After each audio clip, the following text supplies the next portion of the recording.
Good morning and welcome to Newscheck on this fateful day. My name is Abdiaziz Hashim and my co-anchor in just a few will be Lensa Odingo. There she is. And of course, this morning we'll be focusing on two key areas. First of all, it will be about the affirmative action programs that is seeks to ensure opportunities for all people here in the country. That will be our main focus this morning. And in the second hour, we'll be talking about the state of education in terms of the reopening of schools. You heard there yesterday from the government spokesperson, who is Dr. Isaac Mora, clearly stating that over 70 institutions, including primary and secondary, have not been open. Talk to us on our social media platforms at KBC Channel 1 and at Abdiaziz Hashim 1.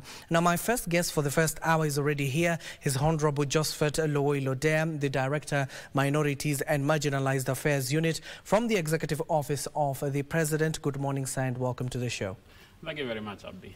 Let me start by asking you, Mr. Josephat, this office, what does it mean and what is your mandate?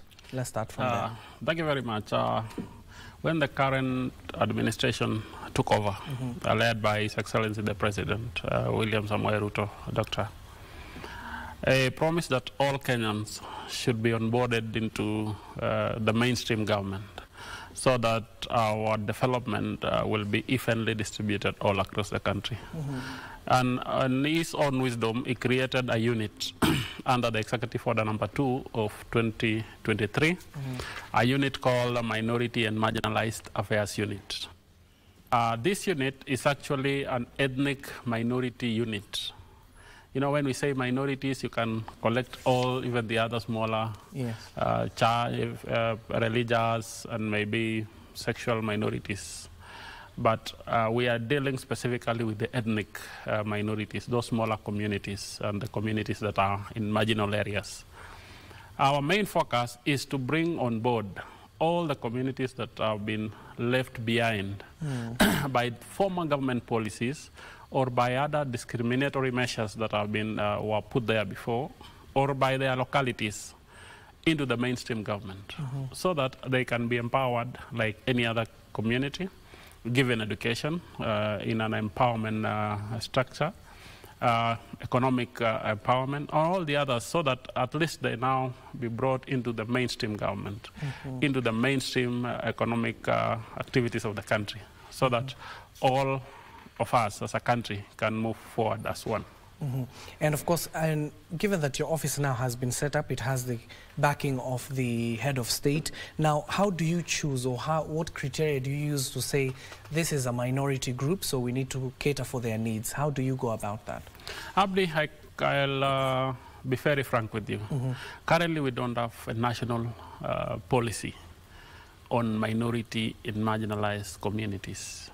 But as an office, we are currently working under the stewardship of the head of public service on coming out with a policy, a national policy that will help identify and separate the minority from the other majorities, taking into effect their issues and what affects them the most.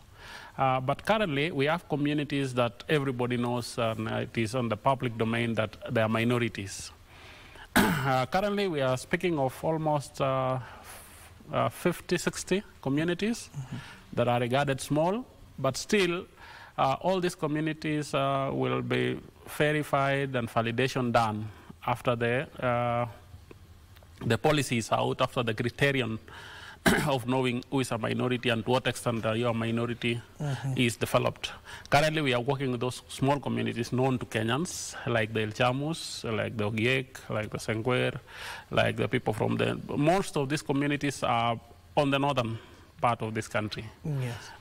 Most of them, the Dasnach, the Rendile, the smaller community everybody knows called those living in the lake.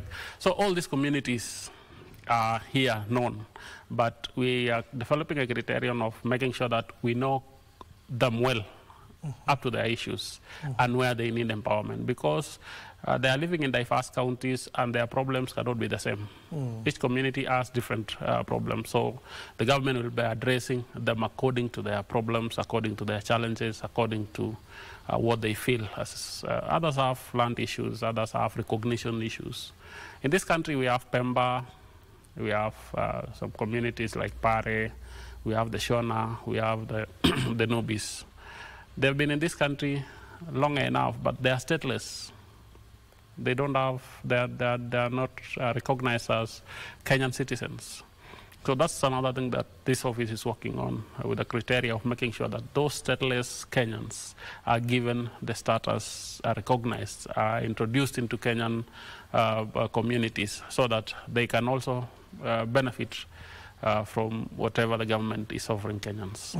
Now, given that you've clearly stated that there is no national policy in place, and currently the head of public service is steering that particular initiative, but let's say, for example, if these issues and challenges are arising within the minorities or marginalized communities, will be coming to that particular definition, but how do you now guide yourself as an office to ensure that you cater to their needs and address some of the myriad of challenges that are facing? Currently, I've been going out to these communities and meeting them. And at times, we focus more on picking the issues that are affecting these communities rather than concentrating on making them a community first. You go to a place when people say we are, yes, our own community by self-identification, which is recognized by the UN and the international communities. I go there and pick their issues. Some communities have no one employed in the government since time immemorial. So you start finding a way on how those who have gone to school in that community can be incorporated even in the smaller jobs. So currently, we are going to those communities. We know that they are minorities, but we are dealing with their issues. What issues are affecting them? They don't have passable roads. Some community in Marsabit called the Sakuye. You go 45 kilometers to find an hospital. So we are trying to bridge those gaps before even we go to the issue of identification and recognition. We start first because government offers services to its own citizens. So we will deal with issues as the policy is coming out now to really give us the real number of those minorities. We have pockets, you know, people say Nairobi is a rich country, but we have communities living in Nairobi who are minority and they are still oppressed and discriminated here, like the Nubis. You find a Nubian of 45 years does not have an identity card.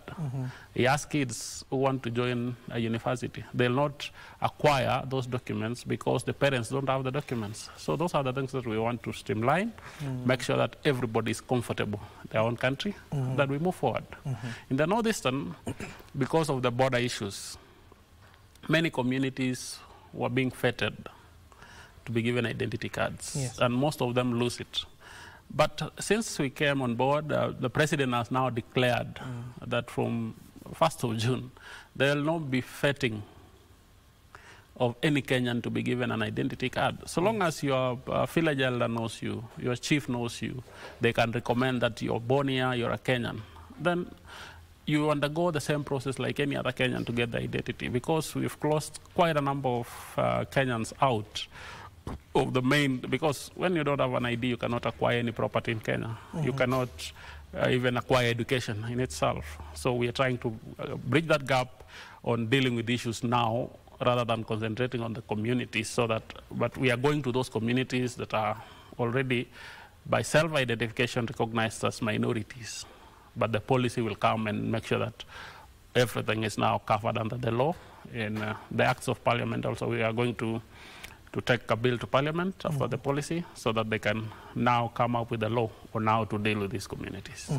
Now, given your new office now is addressing some of these challenges we have witnessed in various parts of the country, and of course some of the benefits communities that are set to benefit from, have you been allocated enough resources to carry out this mandate? This office came into place after the last budget was approved. Now in this budget, yes, we are working on all the systems are supportive to give us enough resources of developing a policy, of reaching out to these people, of making sure that, and there are partners also who are interested, because many CBOs were registered to champion the issues of minorities, but they had no place to take them. Now that we have a place, we have an office in the executive office of the president, also these CBOs are bringing the issues they know about their minorities to this office. And for us, as an advisory office, we channel the same problems to specific state departments. If there are issues roads, we will go to roads. We have the Affirmative Action Fund. We have the Equalization Fund. In that fund, they should use the fund to make sure that they develop roads on those areas that are not, the road network is not well structured. If there are issues held, like I've told you about the Sakuyas, the Ministry of Health should take an affirmative action in their own resources they have, in the resources in the Equalization Fund board, so that we go to that area, make sure that they have at least a dispensary, a walking health center, so that mothers cannot be traveling 45 kilometers to look for medical attention. So those are the issues. We will be channeling the problems to specific state departments as opposed to us working on those problems in our office. And for example, the terminologies that I was using, for example, minorities and marginalized, they might not mean the same. So how do you create that nexus, that bridge to ensure, as much as you're in the minority group, but if you have all those social amenities at your doorsteps, then you're not a priority. We need to prioritize on communities that are marginalized and they do not have such social amenities. So how do you go about that? As I said, both the terms are interchangeably used, and the Constitution recognizes them as separate in Article 100 because it recognizes minorities and marginalized in Article 100 as Section E and D and E. We have minorities in this country, and I can tell you an example of minority Asians, minority who are Kenyan Americans, who are Kenyans born here. The people from Europe who are born, who are now Kenyans. They are minority in number, but they are not marginalized because resource-wise they are well off. But we have those minorities who are marginalized, and I call them marginalized minorities, who are in the north-eastern parts of Kenya, who are in Tana River, who are in Lamu, like the Boni, who are living in the forest. They are aware of the water. Those are the people, even reaching them is a problem, because they have never been recognized and given the attention required. So those are the marginal minorities, the marginalized minorities that we want to go and make sure that they are reached, the government services reaches them, and they are empowered like any other Kenyan. Most of these communities, as I told you, they are living in the borders of Kenya and the other countries. We have a community called Pare. Yes, a lot of Pares are in Tanzania side, but there are those Pares in Kenya. The Kenyan ones are not recognized, but then the Tanzanian ones are recognized and given the statesmanship in their country. But the ones in Kenya are just still there, they are stateless, and the bigger community around them, they want to swallow them now, call them ours. And their culture is different. Their language is different. So we want also to fight and make sure that we bring and protect the rights, and at the same time protect the culture of these minorities. I'll give you a very good example of the Suba people. Suba, by history and by definition, are Bantus. But because they found themselves in the Nyanza and the Luo Nyanza, and nowadays it is hard to separate a Luo from a Suba. But there are still a small pocket of Subas who are still speaking the Suba language. But because the Luos integrated them into their systems, now they are diminishing day in, day out. So those are the communities that we want to save their culture, save their language, because in diversity, we pride in diversity. Kenya is a country of diversity, and every other tribe, every other culture contributes to the beauty of this country. So we don't want to finish other tribes by integrating them into, or them being swallowed by the bigger communities. We want to protect and preserve each community and let them remain as so, because they are identified as so. So what will it take to ensure these marginalized or minority groups reach the same level as these other communities in our society? Article 56 of the Constitution mandates the government to come out with affirmative action programs, like it did with the women. Now women, the affirmative action on women is taking shape. and almost women are coming at par with men, and very soon, if we don't take care, women will go and surpass the men. Same thing with the people living with disability. They are all in the same category.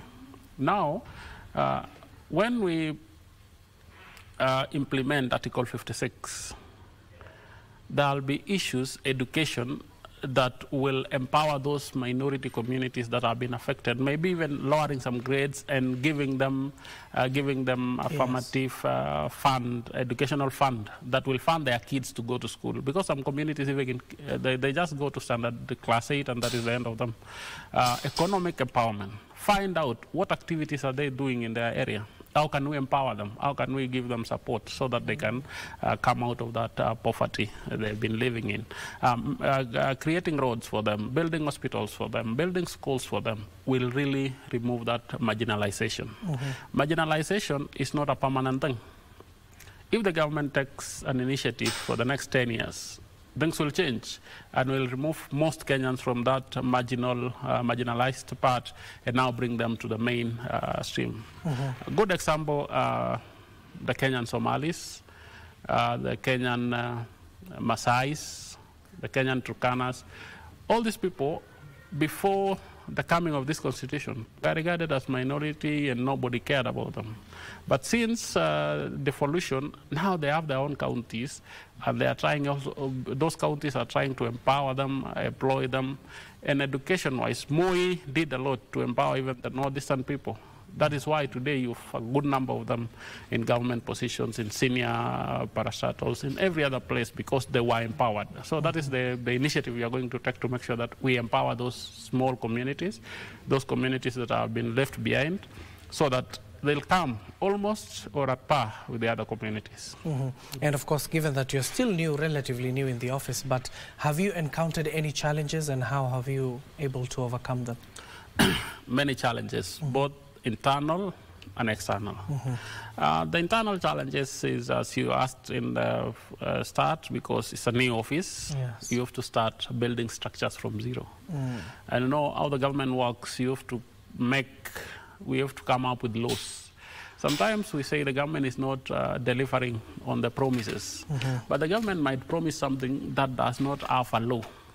So it takes time for the government to come out with that law. Like I'm saying, for now I cannot run as I want because the policy is not in place and the law is not in place. So I'm limited. And that is the challenges that we are facing now, that we are now struggling in coming out of that law. The second one is in meeting these communities. You go to a community, they were calling themselves community, the name A.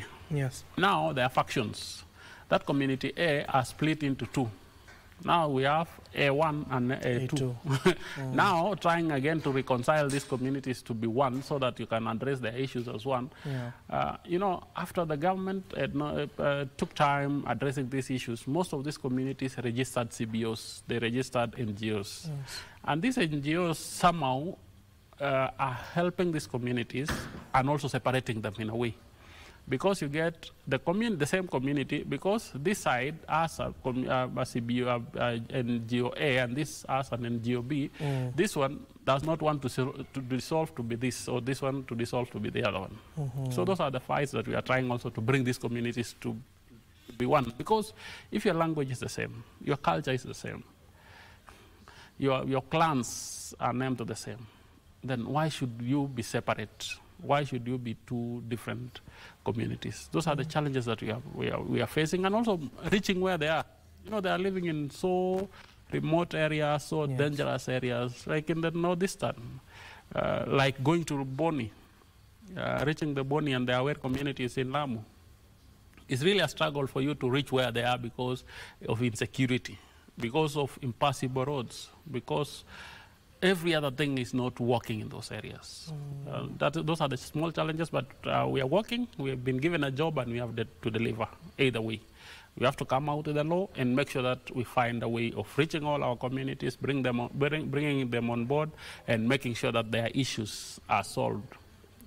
Not at once, but we are going to take the issues as per the availability of resources from those state departments and from us, until we have all of them onboarded into the government. The most recent thing that the head of public service is taking into account is employment of these communities. Yes. Some of them are totally not in our employment records.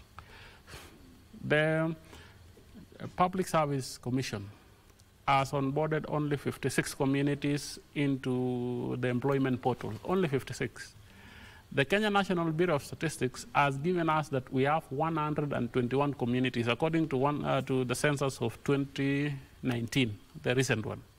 So all these others who are not in the 56 are outside. Let us say today you're community A, and I'm community B, and we are neighbors, and your community is not onboarded. So you have to assume, or you have just to pretend that you are community B so that you get an employment. But in real sense, you're not.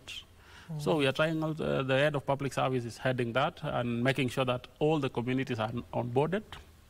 Then after that, every community will be employed according to their own community name, according to their own tribe, so that we get enough, we get many of them being taken into the government, and from there, that is now the empowerment part. That is where the revolution of making them economically sound will start from.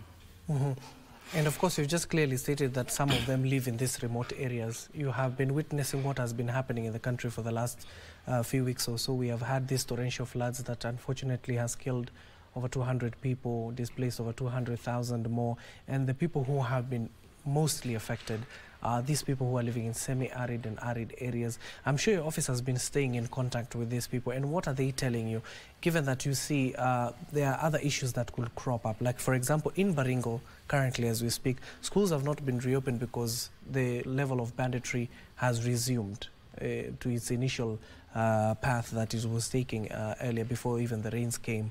So are you staying in communication with these people, and what are they telling you?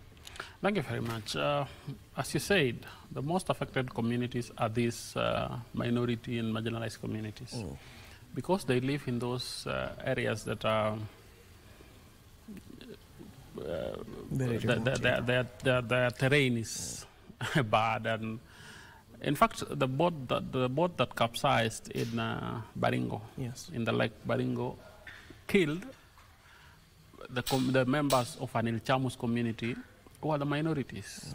The one that capsized in Tana, in the Madogo ward, killed also the minority communities, because they are struggling even to get good roads, and they are living in those areas that have not been recognized or given attention. As the government spokesperson said yesterday, almost 71 schools have not reopened. I'm telling you, out of the 71, more than 40 are from these minority communities. I'm in touch with them every day because they are mostly affected. And we will be in touch with the ministry so that at least they are given an extension, or they find a way of making sure that they come into level with the other schools that are the other students that are already in school, because it will take some time. In those marginal areas, those who are affected by the floods, and in the entire country, some of them are living in schools. Schools have not reopened just because they are damaged. No, some schools is a shelter to some communities that were affected. So it is, I think, the ministry, and I cannot say they are not.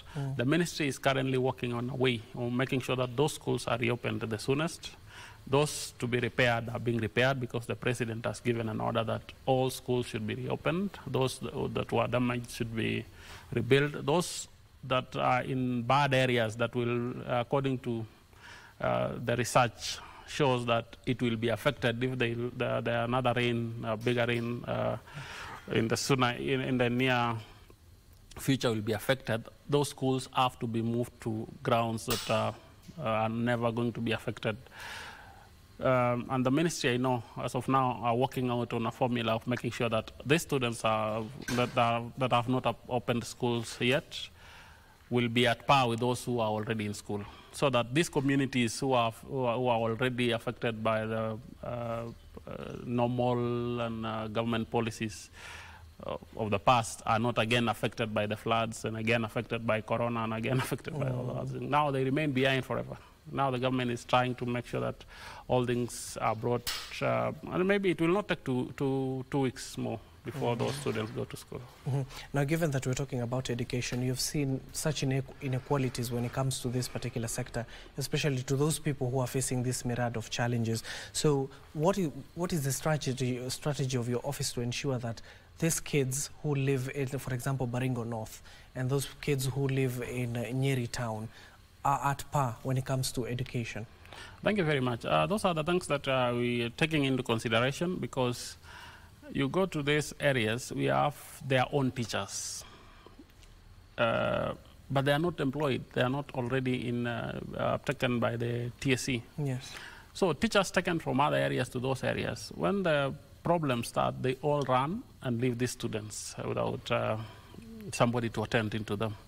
So what we are trying to push is make sure that from those Baringo areas, do we have teachers? If we don't have teachers, we are also trying through the affirmative action to make sure that they are trained enough teachers, even if it means lowering their grade.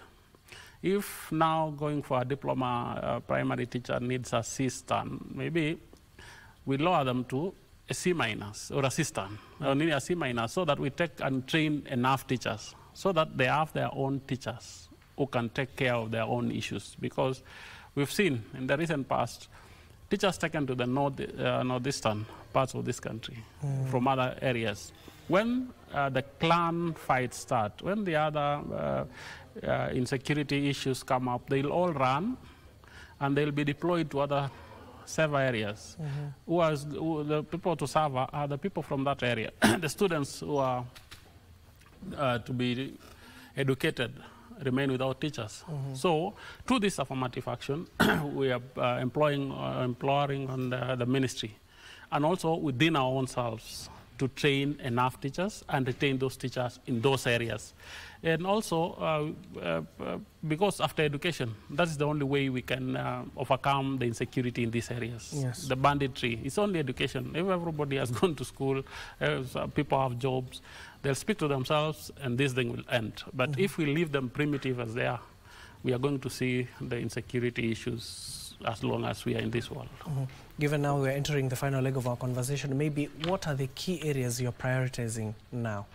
Now we are prioritizing more on education, recognition, trying to recognize these communities and make them feel part of this country, and protecting their cultures. We have communities with land issues, and there are issues we are discussing with the National Lands Commission to make sure that their issues are taken up and they're settled the soonest, so that they have a place they call home, so that they can now start living their lives from where they're settled. Employment is another issue that all of these smaller communities are crying of employment. So we are trying to see every other employment that comes up. Nowadays you see in the papers, down there are written members from community and marginalized areas will be given a priority. So we are pushing them, all the MDS, when they are employing, to make sure that they take a good percentage before the policy comes out of these members, so that when they are taken into government employment and even the private ones, now that is when they'll start seeing the light.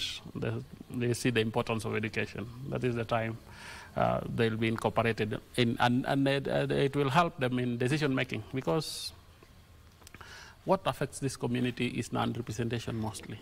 Because they are a smaller community, they cannot elect one of their own. They cannot even have a chief of their own. Yes. So nobody to speak, who is going to speak on their behalf. So those are the issues that we are trying to prioritize, make them known, make them felt, let them speak their own story, and at least let them be proud of their own country, as they are all Kenyans. Maybe your final remarks, given that they are watching you right now. What is your message of hope to these people? Thank you very much. I want to tell all the minority and marginalized communities in this country that the current government has recognized you by first creating an office. And secondly, the government is working on coming out with the national policy that will have all our issues taken into consideration, and also creating a formula on how to work on them. So wherever they have been out, they have been bashing the government all through all the other governments, but this one has recognized them. And for us who have been given the mandate to steer this, we are going to come to wherever you are, listen to your issues, make them known to every other state department concerned.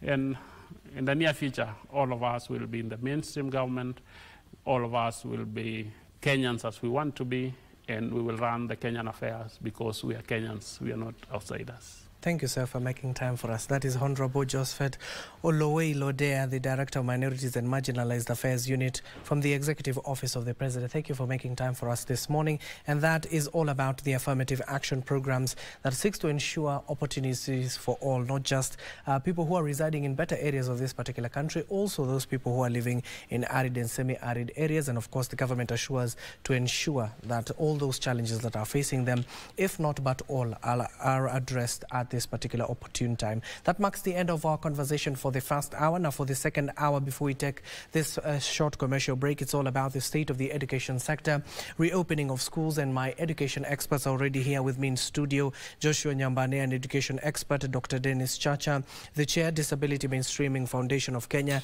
and finally Dr. Lucy Wakiaga, the education expert as well, will be conversing. Remember the words that were said clearly yesterday by the government spokesperson, that is Dr. Isaac Mora, that over 70 institutions are yet to reopen owing to the floods that have left a devastating effect on some of these particular institutions. Don't go too far, and of course keep tweeting, and of course talk to us on our social media platforms at KBC Channel 1 and at Abdiaziz Hashim 1. Don't go too far.